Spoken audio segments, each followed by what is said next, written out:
excuse me, on the left over here, we have individuals who are religious fundamentalists, religious fanatics, and this is the expression, RT-PCR, real-time PCR expression of the VMAT2 gene. Over here, we have individuals. So let me complete. So over here, we have individuals who are not particularly fundamentalist, not particularly religious, and you can see there's a much reduced expression of this particular gene, the VMAT2 gene.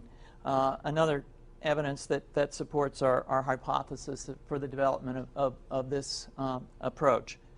What you see here is by spreading this virus, we're going to eliminate individuals from donning on a bomb vest and going into a market and blowing up the market. So our hypothesis is that these are fanatical people, that they have overexpression of the VMAT2 gene, and that by vaccinating them against this, we'll eliminate this behavior.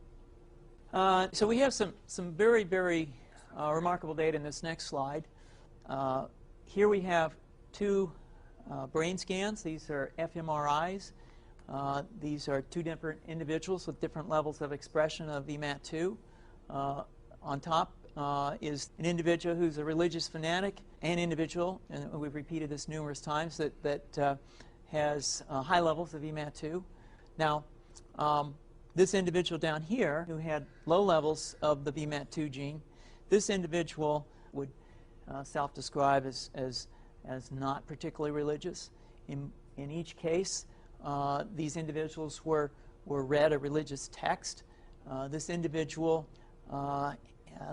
lit up the right middle frontal gyrus, shown here, and that's a part of the brain that's associated with theory of mind. It's a part of the brain that has to do with intents and beliefs and desires. In contrast, in marked contrast, here's an individual who would not particularly self-describe as religious, and when they're read a religious text, what you see is that this part of the brain called the anterior insula lights up. This is a part of the brain that's associated with disgust or displeasure on hearing something. So you're suggesting I take a CT scan with me when I'm evaluating people to determine whether I put a bullet in their head? So the data that I'm presenting here supports the concept that we're proposing, and I think that we would not propose to do CT scans or fMRIs on individuals out in the hinterlands of Afghanistan.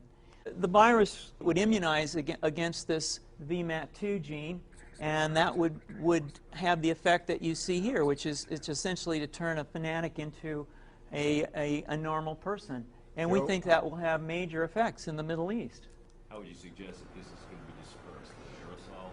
Well, so the present plan and the tests that we've done so far have used respiratory viruses, such as flu or rhinoviruses, and we believe that that's a satisfactory way to get the exposure of the largest part of the population. Most of us, of course, have been exposed to both of those viruses, and we're quite confident that this will be a very successful approach. This is fascinating.